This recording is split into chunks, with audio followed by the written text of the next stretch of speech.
Jadi kita itu tidak akan bisa lari seorang hamba itu di dunia ini dan di akhirat nanti, dan tidak bisa keluar dari kesempitan, dari kesulitan hidup, dari kerupekan, illa bitaqwallahi ta'ala, kecuali dengan bertakwa kepada Allah Subhanahu wa taala, sebagaimana yang dikatakan banyak para ulama dan juga yang disabdakan oleh Nabi Muhammad sallallahu alaihi wasallam, dan juga yang difirmankan oleh Allah Subhanahu wa taala di dalam Al-Qur'an, yakni wa may yattaqillaha yaj'al lahu makhraja.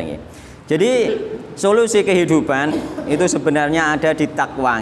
Ketika kita sumpek, ketika kita banyak masalah, ketika kita nggak tahu harus berbuat apa, itu sebenarnya kunci pertama itu kita bertakwa, mendekatkan diri kepada Allah Subhanahu wa taala, baik dengan baca Al-Qur'an, baik dengan zikir, baik dengan ibadah sholat dan lain sebagainya. Semuanya ditingkatkan ketakwaan kita kepada Allah, yakin hidup kita itu nanti akan tenang. Jadi tidak bisa lari dari masalah di dunia ini maupun di akhirat nanti, tidak bisa keluar dari kesempitan kesulitan hidup kecuali dengan takwa kepada Allah Subhanahu wa taala.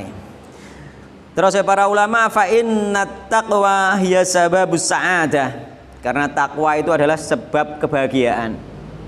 Hidup tidak akan bahagia tanpa adanya takwa kepada Allah Subhanahu wa taala. Sebagaimana orang-orang itu yang mereka hartanya banyak, hartanya melimpah, mereka itu banyak yang tidak bahagia. Hidupnya banyak yang susah, dia bosan hidup. Kadang bahkan mereka itu yang sudah artis-artis yang sudah banyak duitnya itu berlimpah, itu kadang mereka malah ada yang sebagian mereka berpikir untuk bunuh diri karena hidupnya itu kosong gitu. Karena nggak ada takwa di dalam hati. Jadi fa inna taqwa hiya sababus sa'adah. Sesungguhnya takwa itu kata para ulama adalah sebab kebahagiaan. Wa makhraji min kulli ham, dan jalan keluar dari semua kesusahan.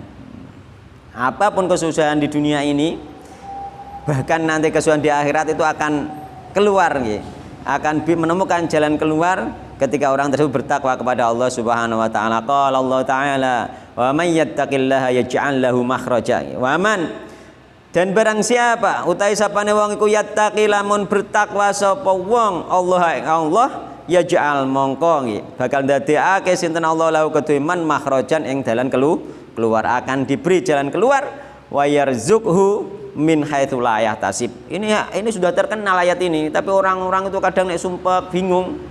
Iku hiburannya orang menambahkan takwa, kadang malah nganggur-ngangguran itu. Malah nganggur-ngangguran. Wa yarzuqhu, dan Allah akan memberi rezeki dia min haitsu la yahtasib, dari arah yang dia itu tidak menyangka-nyangka. Dari mana rezeki itu datang, karena Allah Maha Kuasa. Maka ketika kita bertakwa, kata para ulama, fala takhaf ala auladika, maka janganlah takut terhadap anak-anakmu. Nek sampai nis bertakwa rasa khawatir, didik anak gampang. Wala tajza ala nafsika, jangan sedih dirimu. Jadi wong nek wis bertakwa ora usah khawatir mikir anak-anakmu besok, apalagi sekarang. Yang penting sampean bertakwa dhisik. Makanya sampean bertakwa, anake kudu dijaga oleh Allah Subhanahu wa taala. Sebagaimana di berbagai ayat Al-Quran, termasuk di surat Al-Kahfi itu. Innallaha sayakunu ma'aka, sesungguhnya Allah itu akan selalu bersamamu. Wa sayakunu hafidhan li dzurriyyatika, dan akan selalu Allah itu menjaga keturunanmu. Syaratnya napa? Idza qarrabta nafsaka minhu, sampean nek gelem dekat ning gone Allah Subhanahu wa ta'ala. Jadi gak usah repot, angger sampean wis bertakwa gak usah khawatir mesti Allah njogo sampean, njogo anak-anak sampean. Iku enake ning kono. Jadi keyakinan ini harus ditanamkan terus, sehingga solusi satu-satunya kehidupan hanya takwa itu saja. Masalah kerja urusan belakangan. Allah akan mendatangkan rezeki baik lewat dengan dia kerja keras ataupun bahkan dia tidak kerja keras rezeki datang. Itu bisa terserah Allah Subhanahu wa taala. Jadi tanpa kerja keras moro-moro di pasar mobil nggak ada nganggu. Ya, itu kan termasuk bagian itu daripada rezeki yang tidak disangka-sangka. Ya, seperti itu banyak sekali. Ya. Maka Allah itu banyak jalan yang kita nggak tahu, yang kita nggak bisa menyangkanya. Terus kemudian ada perkataan qala hadus salaf ini sebagian salaf berkata, ada yang dinisbatkan kepada beberapa ulama, ada yang dinisbatkan kepada Ibnu Taimiyah dan ada yang dinisbatkan kepada ulama yang lain Hasan Al-Basri atau siapa itu Seorang salaf berkata nanti tak telusuri lagi. Aku lupa antara Hasan Al-Basri atau Ibnu Taimiyah ini berkata ini sesungguhnya la asilaha aku benar-benar bermaksiat kepada Allah Subhanahu wa taala. Kata sebagian ulama ini mengatakan, aku benar-benar berbuat maksiat itu. Jadi orang berbuat maksiat itu ya krasa, ulama bareng ya krasa, aku baru berbuat dosa.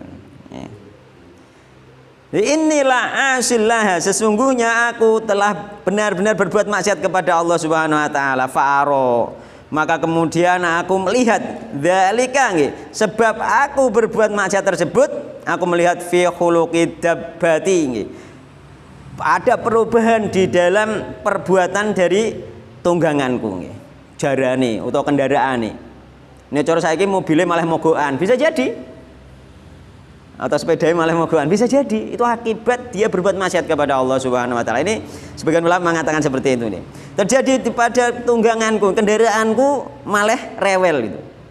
Wa mroati, bojoku ya malah rewel gitu.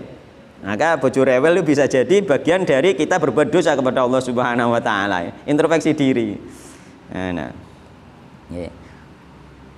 Terus para ulama terus kaifa mongko terus piye biman kelawan wong yuti kang taat sapa man Allah yang Allah wa yattaqihi lan mendekatkan diri sapa man hu ing Allah Subhanahu wa taala.